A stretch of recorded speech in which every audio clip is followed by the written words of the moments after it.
students. I, Professor Malini Adhav, once again welcome you into the DYBA English special classroom, and I am going to teach you the subjects, the study of English language. In the last lecture, I have explained some of the minor procedures of word formation, and today I am going to teach you the remaining procedures of word formation. I am going to teach you the remaining 5 procedures of word formation, and one of the 5 procedures, it is coinage. Coin म्हणजे काय रे? Coin म्हणजे चलन, शिक्का असतो ना, तुमच्याकडे असेल 1 रुपयाचा कॉइन, 2 रुपयाचा कॉइन, 2 रुपयाचा कॉइन, तर आता तुम्ही म्हणाल हे कॉइनेज काय? नवीन नवीन शब्द प्रचलित करणे, it is called as coinage. की जे मुळातच नाही आहेत असे नवीन शब्द इन्व्हेंट करणे आणि ते शोधून त्यांचा वापर करणे याला म्हणतात, ते वापरात ते प्रचलित करणे याला म्हणतात coinage. What is coinage? Coinage means the invention of totally new words. बघा, बऱ्याचदा आता नवीन नवीन शोध लागत आहेत, तर नवीन शोध लागल्यानंतर त्या नवीन गोष्टी निर्माण होतात, त्यांच्यासाठी नवीन शब्द शोधावे लागतात आणि ते शब्द प्रचलित होत असतात. तर असे नवीन नवीन शब्द बोली भाषेत प्रचलित होणे याला म्हणतात कॉइनेज. फॉर एक्झाम्पल काय होतं की एखादं उत्पादन आपण नवीन आलं की ज्या कंपनीने ते उत्पादन केलेलं असतं, तर त्या वस्तूला आपण त्या कंपनीच्या नावाने ओळखतो, त्या कंपनीचाच वर्ड जो आहे तो कॉईनसारखा वापरतो, म्हणून याला म्हणतात कॉइनेज. फॉर एक्झाम्पल, कधी ॲस्पिरिन ऐकलंय?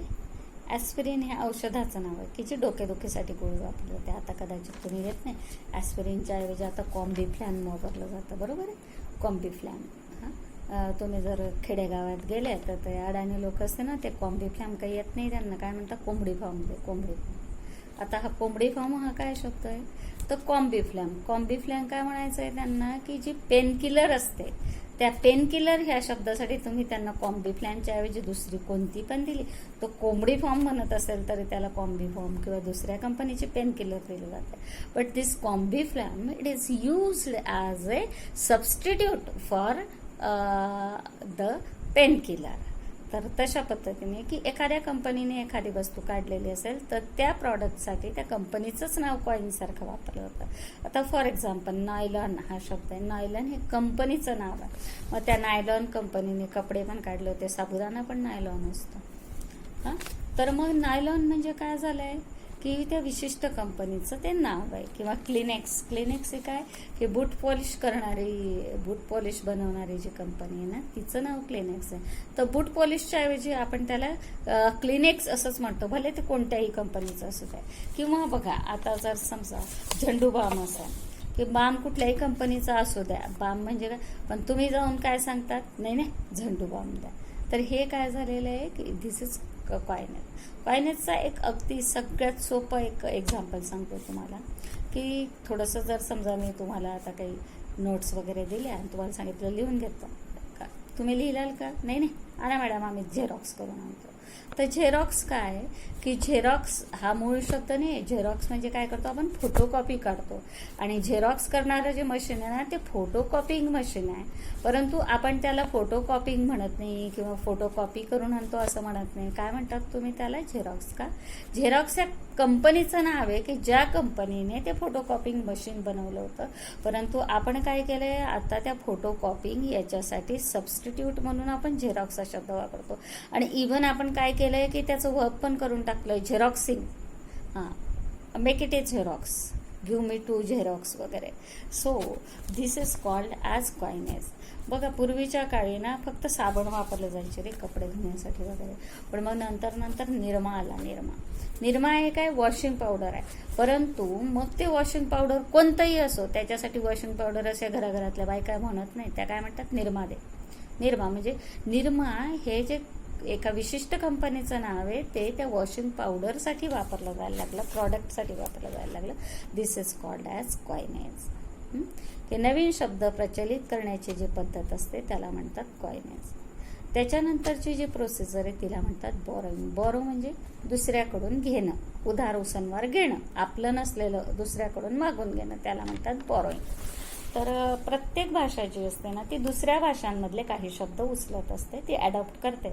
आधी आपण ते उसनवार घेतलेले असतात, नंतर ते आपल्याच मालकीचे होऊन जातात, आपलेच भाषेतले असल्यासारखे आपण त्याला वापरत असतो. याला म्हणतात बॉरोइंग.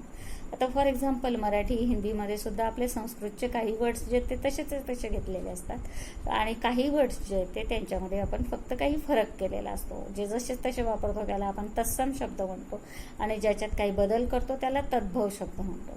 तसंच इंग्लिशमध्ये सुद्धा इतर अनेक भाषांमधले शब्द जसेच्या तसे वापरले जातात काही शब्द, तर काही शब्दांमध्ये थोडासा बदल केला जातो.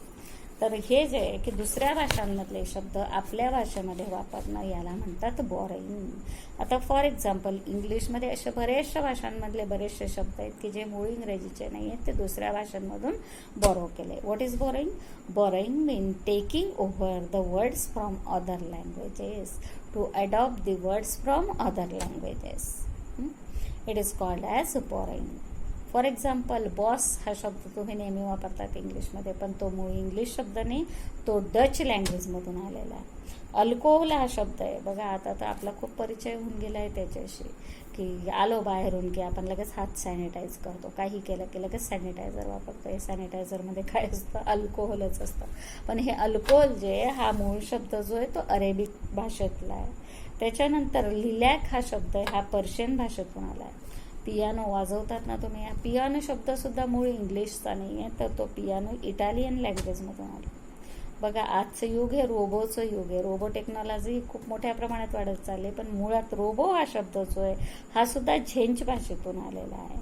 त्याच्यानंतर टायकून शब्द जो आहे तो जपानीज लँग्वेजमधून आला आहे. योगर्ट बघा, दही कर्ड जे असतं ना त्याला ब्रिटिश इंग्लिशमध्ये कर्ड म्हणतात आणि अमेरिकन इंग्लिशमध्ये त्याचा योगर्ट असं वापर केला जातो.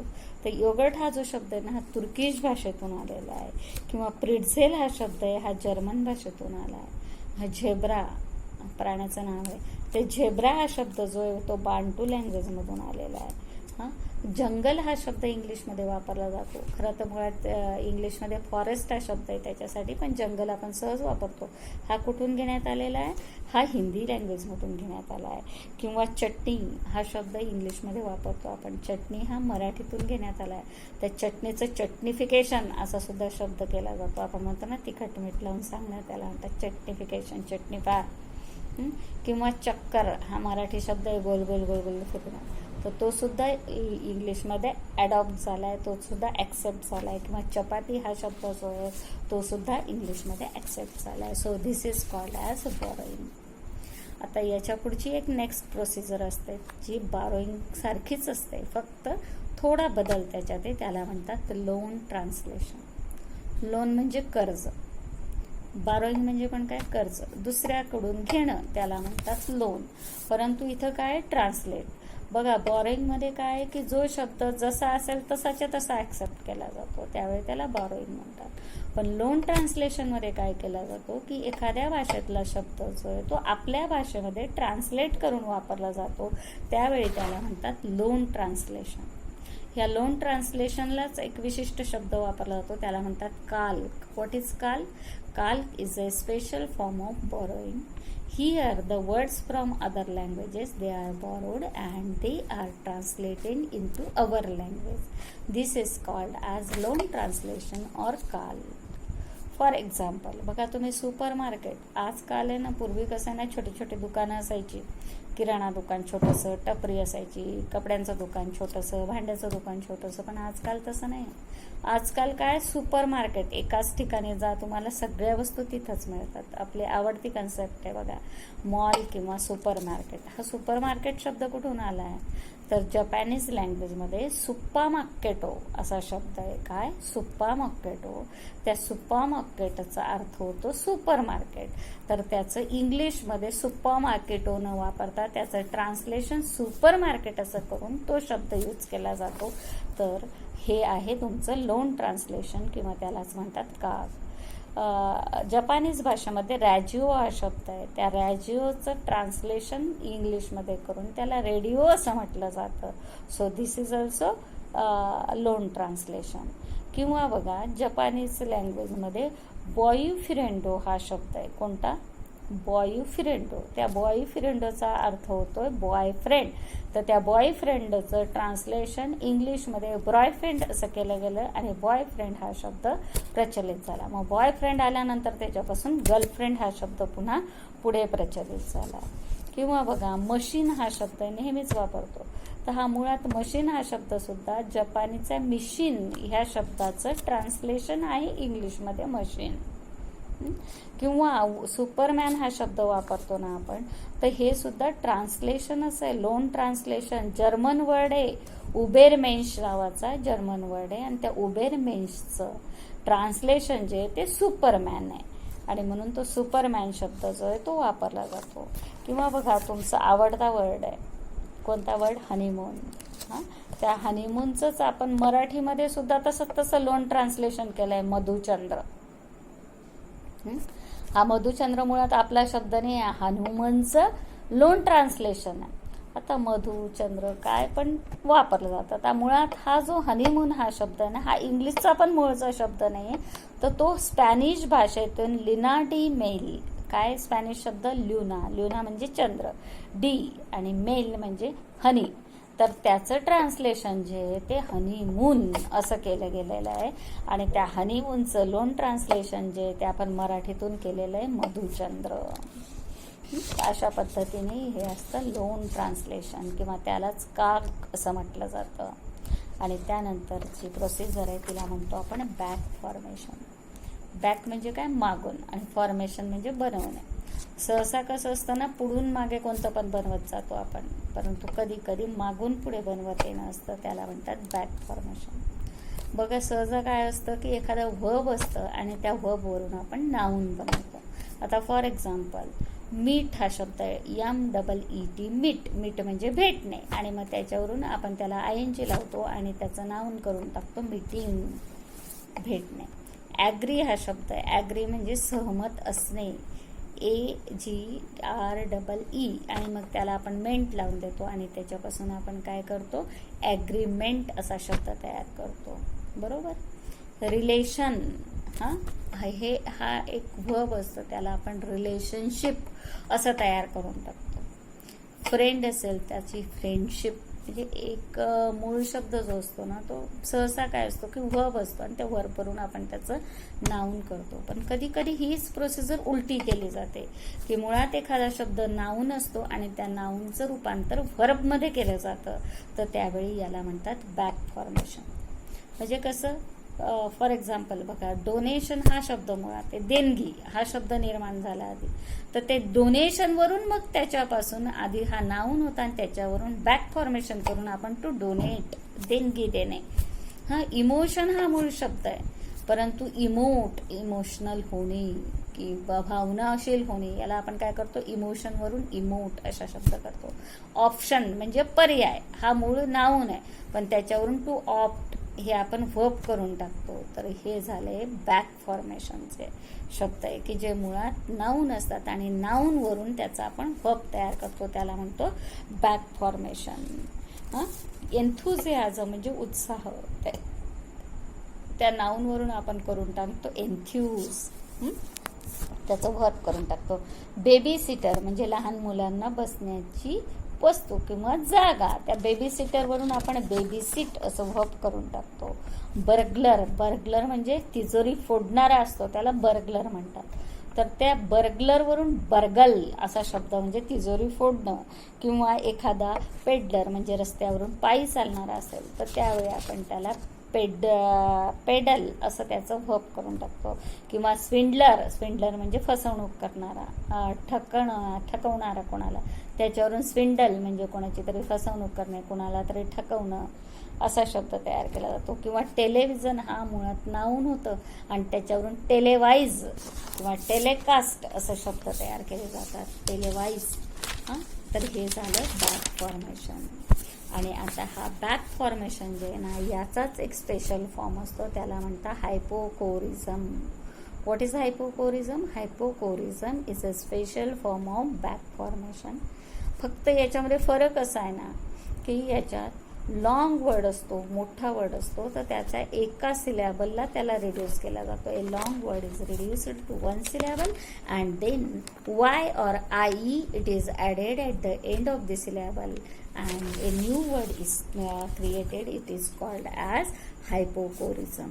बघा की मोठा शब्द असेल ना तर त्या मोठ्या शब्दाला एका सिलॅबल इतका छोटा करून टाकतात आणि त्याला शेवटी वाय किंवा आई जोडतात आणि त्याच्यापासून नवीन शब्द तयार केला जातो, छोटा शब्द.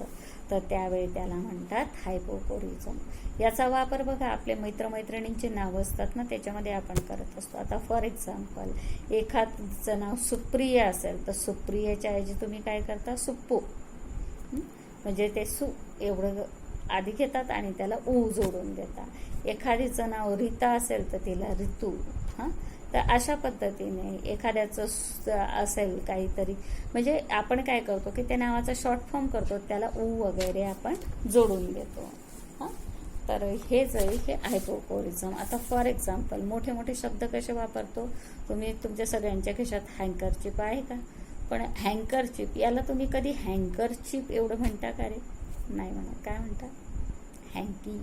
म्हणजे तुम्ही हँकरचिपला काय केलंय, हँकरचिप मधला फक्त हँड एवढा ठेवला आणि त्याला आई जोडून दिलाय, त्याचं झालं तुमचं हँकी. तुम्ही टेलिव्हिजन एवढं पूर्ण नाही म्हणत, तुम्ही काय म्हणता, टेली. किंवा बुक मेकर एवढा पूर्ण शब्द नाही वापरत, तुम्ही त्याला बुकी असं म्हणता. किंवा बघा सगळ्यात तुमचा परिचयाचा शब्द एखादा पिक्चर सिनेमा असेल, काय म्हणतात तुम्ही त्याला, मूव्ही. तर हा मूव्ही शब्द मूव्ही मूळचा आहे का? नाही. मुव्हिंग पिक्चर्स म्हणजे हलती चित्र, तर त्या मुव्हिंग पिक्चर्स मधला फक्त मूव घेतला जातो आणि त्याला ई जोडलं जातं आणि मूव्ही असा शब्द तयार केला जातो. ब्रेकफास्ट, तुम्ही कंटाळा येत असेल ना एवढं बोलायचा, ब्रेकफास्ट काय म्हणतात तुम्ही त्याला, ब्रेकी. खेळाडू असतात बघा ऑस्ट्रेलियाचे खेळाडू, काय म्हणतात तुम्ही त्यांना, ऑसीज. ऑस्ट्रेलियन्स एवढं काय करतात त्याचं ऑसी करून टाकतात. बार्बेक्यू, त्या बार्बेक्यूला तुम्ही काय म्हणतात, barbie. So this is hypocorism. तर अशा पद्धतीने ह्या सगळ्या प्रोसेसेस ऑफ वर्ड फॉर्मेशन. पण ह्या सगळ्या प्रोसेसर फक्त स्वतंत्रपणेच वापरल्या जातात का? No. these processes can be used as multiple processes also. की एकाच वेळी एखादा शब्द बनवताना एकापेक्षा जास्त प्रोसिजरचा वापर केलेला असतो. म्हणजे जर समजा एखादा वर्ड ॲफिक्सेशनने तयार झालेला असेल तर त्या ॲफिक्सेशनने तयार झालेल्या वर्डला पुन्हा कंपाऊंडिंग पण ॲप्लाय केलं जातं आणि त्याच्यापासून तिसरा वर्ड तयार केला जातो. आता फॉर एक्झाम्पल फुटबॉल प्लेयर असा शब्द आहे. तर फुटबॉलमध्ये सुद्धा काय केलेलं आहे की आधी फुटबॉल प्लेयर हा शब्द जर घेतला तर फुटबॉल आणि प्लेयर हे दोन शब्द त्याच्यात एकत्र आणले आणि त्यांच्यापासून फुटबॉल प्लेयर हा शब्द तयार केला. तर हा फुटबॉल प्लेयर हा काय की त्याच्यात आधी कंपाऊंडिंग वापरलंय, कोणतं, फुटबॉल आणि प्लेयर. आता फुटबॉल जर घेतला तर फुटबॉलमध्ये सुद्धा कंपाऊंडिंग ऑलरेडी केलेलं आहे, फुट आणि बॉल दोन्ही एकत्र आणले त्याच्यापासून फुटबॉल केलंय. आणि प्लेयर जर बघितला त्याच्यामध्ये प्ले आणि त्याला ER जोडलाय, म्हणजे त्याच्यामध्ये काय आहे की ॲफिक्सेशन आहे.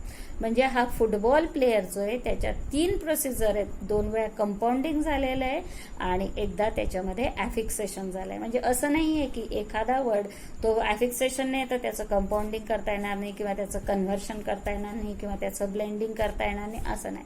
एकाच वेळी एकाच वर्डमध्ये आपण मल्टिपल प्रोसिजर्स जे त्यांचा वापर करू शकतो. बघा एखादा शब्द असेल तो आपण दुसऱ्या भाषेतून घेतलेला असेल, म्हणजे ते बॉरोइंग असेल, त्याचं आपण लोन ट्रान्सलेशन केलेलं असेल, पुन्हा त्याच्यामध्ये आपण कंपाऊंडिंग केलेलं असेल किंवा त्याच्यामध्ये ॲफिक्सेशन केलेलं असेल, तर एकाच वेळी 3-4 प्रोसिजर्स जे आहेत ते सुद्धा त्याच्यात वापरले जातात. आता फॉर एक्झाम्पल आपण नुसतं ऑसीज म्हणतो तर त्यावेळी सुद्धा त्याच्यात 2 प्रोसिजर आहेत. म्हणजे ऑसी हा जो शब्द आहे हा ऑस्ट्रेलियन्स याच्यातून आपण हायपोकोरिझम करून वापरलाय आणि ज्यावेळी त्याला आपण यस लावतो त्यावेळी आपण त्याच्यामध्ये ॲफिक्सेशन केलेलं आहे. म्हणजे आधी हायपोकोरिझम आणि नंतर ॲफिक्सेशन अशा 2 प्रोसिजर्स ज्या आहेत त्या त्याच्यामध्ये वापरलेल्या आहे. बघा कार जॅकिंग असं आपण जेव्हा म्हणतो तर त्यावेळी कार जॅक हा शब्द जो आहे तो मुळात कंपाऊंडिंगने बनवलं आहे त्यालाच कारजॅकिंग असं आपण ॲफिक्सेशन केलंय आणि हे कारजॅकिंग आहे. कारजॅक आणि कारजॅकिंग याच्यात कन्व्हर्शन केलंय. कारजॅक हे काय नाव होणे आणि कारजॅकिंग हे वर्ब करून टाकलं. म्हणजे एकाच वेळी आपण त्याच्यामध्ये 3 प्रोसिजर्स ज्या आहेत त्या त्याच्यामध्ये वापरलेल्या आहेत. तर अशा पद्धतीने एकाच वेळी एक शब्द बनवताना एकापेक्षा जास्त प्रोसिजर्सचा वापर आपण करत असतो. बघा बॉयफ्रेंड हा जो शब्द आहे तो कसा आहे लोन ट्रान्सलेशन. तर लोन ट्रान्सलेशन असलं तर त्याच्यात कंपाऊंडिंग पण आहे. बॉय आणि फ्रेंड जो आहे तो त्याच्यामध्ये एकत्र आलेला. तर आता हे जे सगळे शब्द असतात ह्या शब्दांचं मॉर्फोलॉजिकल अनालिसिस सुद्धा तुम्हाला करायचं असतं. अनालिसिस म्हणजे तोडणं, की तो जो शब्द आहे तो तोडत तोडत मूळ शब्दापर्यंत आणून सोडणं याला म्हणायचं मॉर्फोलॉजिकल अनालिसिस.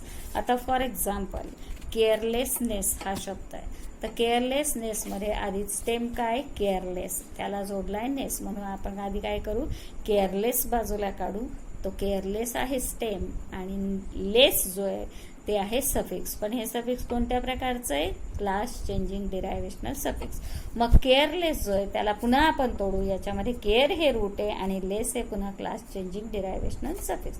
म्हणजे मूळ शब्द जोपर्यंत आपल्याला मिळत नाही तोपर्यंत आपण त्याचं अनालिसिस करायचं असतं. याला म्हणतं morphological analysis of the word. आता फॉर एक्झाम्पल फॅन्टॅब्युलस असा शब्द जर असेल तर त्यावेळी हा फॅन्टॅब्युलस शब्द जो आहे तो अशा ब्लेंडिंगने तयार झाला आहे फॅन्टॅस्टिक आणि फॅब्युलस. तर त्यावेळी तुम्हाला काय करावं लागेल फॅन्टॅब्युलसला तोडताना नुसतं फॅन्टॅनिबुलस असं नाही तोडता येणार. तर फॅन्टॅस्टिक आणि फॅब्युलस. फॅन्टॅस्टिक पण रूट वर्ड आहे आणि फॅब्युलस पण रूट वर्ड आहे. पुन्हा फॅन्टॅस्टिकला तुम्ही फॅन्टसी असं करू शकतात आणि त्याला रूट वर्ड फॅन्टसी आणि इक हे सफिक्स. त्याच्यानंतर फॅब्युलसमध्ये पण फॅब्युल आणि OUS असं त्याला वेगळं काढू शकतात. हे सफिक्स असेल. तर अशा पद्धतीने तुम्हाला काय करायचं आहे की शब्दांचं मॉर्फोलॉजिकल अनालिसिस करता आलं पाहिजे. समजा कॉम्प्युटराइज असा शब्द आहे. तर कॉम्प्युटराइज ह्या शब्दाचं ज्यावेळी तुम्हाला अनालिसिस करायचं असेल तर आधी तुम्हाला काय करावं लागेल कॉम्प्युटर आणि आईज. कॉम्प्युटर हा काय तुमचा रूट वर्ड आहे आणि आईज हे जे ते क्लास चेंजिंग डिरायव्हेशनल सफिक्स. नंतर कॉम्प्युटराइजमध्ये सुद्धा तुम्ही कॉम्प्युटर आणि आईज असं करू शकता. तर अशा पद्धतीने जोपर्यंत मूळ वर्ड मिळत नाही तोवर तुम्हाला त्याचं अनालिसिस करत जायचं असतं. आता फॉर एक्झाम्पल कधी कधी बॉईज हा शब्द आहे तर त्याला पण काय करावं लागेल तुम्हाला बॉय रूट वर्ड आणि यस हे काय इन्फ्लेक्शनल सफिक्स. मीटिंग असेल तर meet root word ING inflectional suffix. Dressed असा शब्द असेल तर ड्रेस आणि ED.